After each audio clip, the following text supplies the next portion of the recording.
That was scary for me. I bet. I was being sued by Harold Ballard and all of junior hockey for $2 million.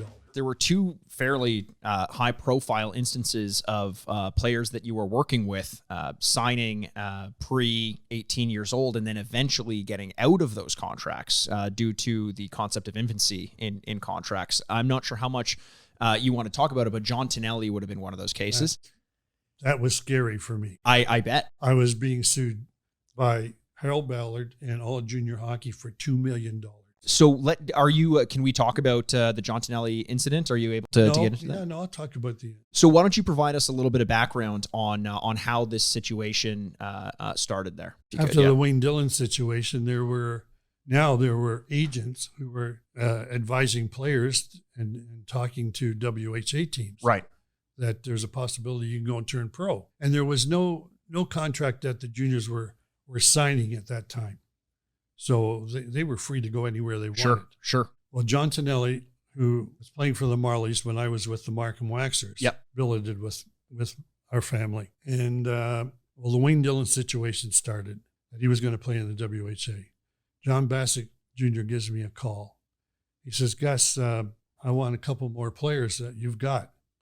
And I was now representing Mark Napier. Yep. Okay. And I wasn't representing John Tonelli at the time, even though he was billeting with me. Sure. I said, but they're still playing junior A. He said, doesn't matter, Gus. They're 18 years old. Well, because of that situation with the Wayne Dillon situation, the junior teams come up with a contract that said that you cannot leave the junior hockey operations because you have to sign this contract. If you don't sign this contract, you cannot play in the OHL. That was so one-sided, it was ridiculous. Yeah. Well, John Tonelli wanted to go, and I had a call from Gordie Howe and Bill Deneen. And they said, Gus, we like John Tonelli. I says, well, he's playing for the Marlies right now. Sure. He's building with us, but he's got to sign this contract. Anyways, he says, well, tell him not to sign it because we're interested in him coming to Houston Aeros. Yeah. And I said, all right, I'll talk to John and see if he's interested. And of course he was. Yeah, of course. All right. They said, well, this contract that they have to sign to play, tell him not to sign. Him and Mark needs it. We were advised that my lawyer at the time says, don't have these boys sign it. Well, when they went to practice and they were asked to sign the contract at practice, they were not notified that what this was all about, other than you can't play for us until this is signed. Mark Napier was told not to. He went to practice and didn't sign. John Tonelli went to practice, looking to me, and I could have said, John, don't sign it. That there's a meeting being set up by the Marlies to tell us what is this contract is saying. Sure. And we had this meeting, and I was the only one that had a lawyer there. Smart move. And there again, the lawyer says, Gus, tell John not to sign it. Go to his practice, but don't sign. Okay. Mark Napier did not sign it. Right. But when John Tonelli came in the front door of our house, I knew right off the bat, this is John, you signed that contract, didn't you? He says, well, I was told that they would tear it up. If you can get a contract from the WHA, he says, we'll tear your They said that to him. They said that to him. Okay. Wow. They said, we guarantee you will not be tied to it. Well, that wasn't the case. That's not what a contract means. That seems very, what is the word? Unprofessional is sort of a downplaying it a little bit. They're essentially using scare tactics to get kids to sign contracts. And do you know at this time, because you mentioned the difference in pay between the WHA and the NHL at the time, would the pay have been still that $65 per week? Or and so they're signing the same contract that's essentially just making it so that they can't move to the WHA. Yeah, absolutely. Wow. Yeah. So you're working with Tonelli at this point to try to see him through the contract dispute. After he signed it, I phoned my lawyer. And he says, Gus, well, this is the only thing we can do. We can repudiate his contract because he's not 18 yet. Right. But once he's 18 years old. If we haven't done anything to cancel this contract obligation out, then he has to stay with the Marlies. Right. So I told John about that, and he was willing to tell him that he's going to repudiate the contract when he's 18. Well, once he told him that, they kicked him off the team. Oh. And that was a real shock. So he told them that prior to his 18th birthday. Yeah. Now, all of a sudden, that conversation about if you end up signing a WHA contract, don't worry, we'll tear it up, out the window. They had a different understanding of what that contract meant. They said, if you want to stay with us, and we have a chance to win the Memorial Cup, you have to stay with us till the end. Right. When he phoned his parents said, "You've got to stay with the Marlies." And I says, "Well, you can listen to your parents. It's up to you, John. It's not my decision whether you want to." But Houston, and talking to Bill Dineen, he really, really wants you to play. And it's really ironic. I'll tell you the reason why. Gordie Howe and Bill Dineen were playing the Toronto Toros on a Sunday afternoon, and the Houston Aeros were going to play in Quebec. And I said, "Gus, we're going to watch John on the Sunday afternoon game." And Gordie and Bill were at my house. And ironically, John Tonelli comes walking in when Gordie and Bill are there.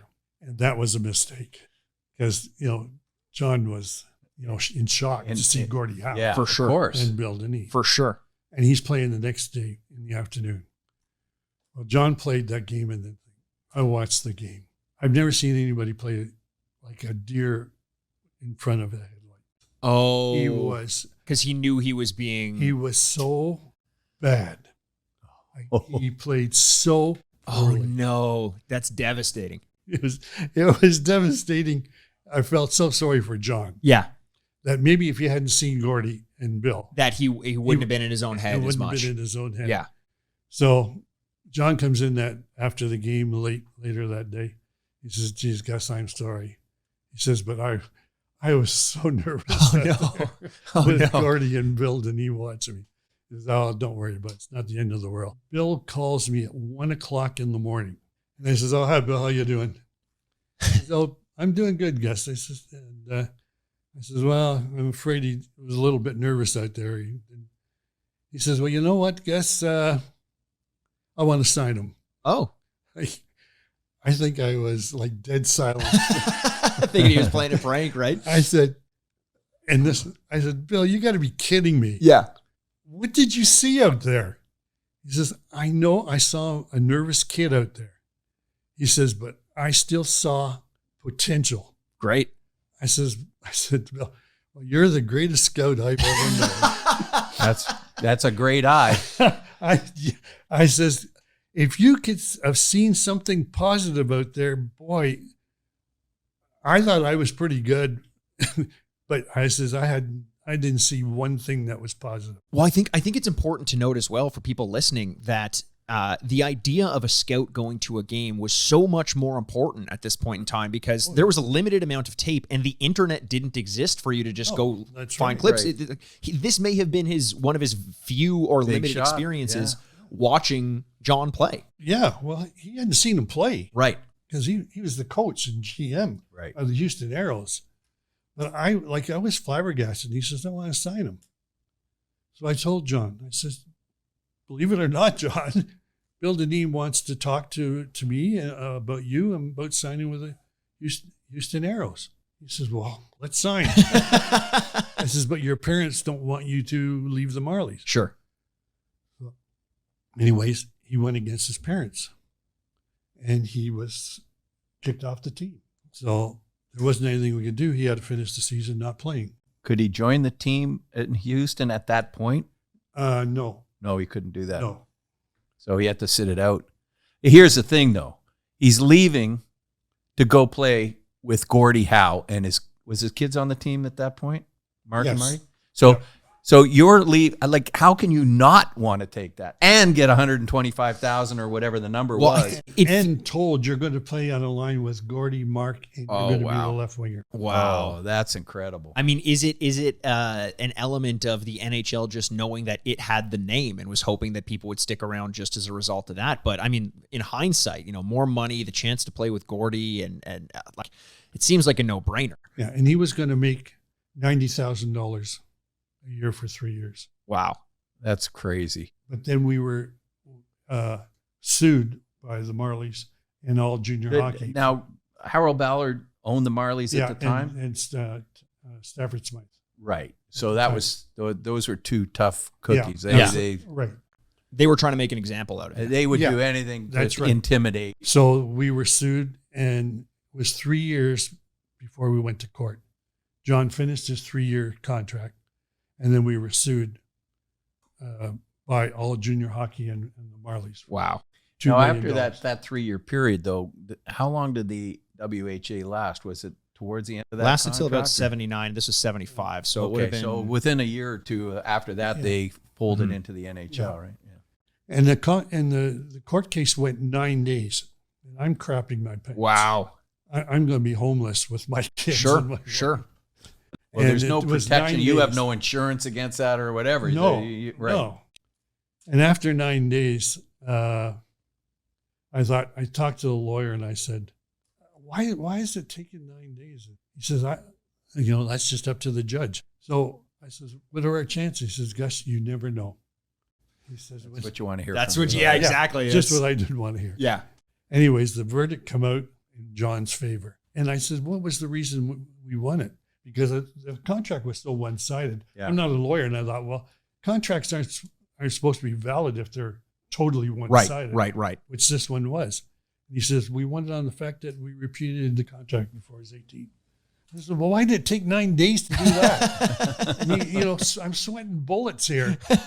Wow. And after 9 days, the reason you said that was our chance. It was pretty black and white. Yeah, it's pretty black and white. Yeah. Thank you so much for watching this clip of the Sign Off, a Frameworth podcast. Just a reminder that we have full episodes of the Sign Off available wherever you get your podcasts, on iTunes, Stitcher, Spotify, Google Podcasts, and more. Make sure to like and subscribe on whichever platform you use. You can find us on Twitter at Frameworth Sport or on Instagram at Frameworth Sports. And hey, if you're not sick of me yet, you can find me on Twitter at Retrograde Mikey. Finally, feel free to send us emails with your questions you want us to answer on the show, and we may feature you live. You can do that by sending your emails to signoffpod@frameworth.com. Thanks for watching, and we'll see you with a new episode every single Thursday.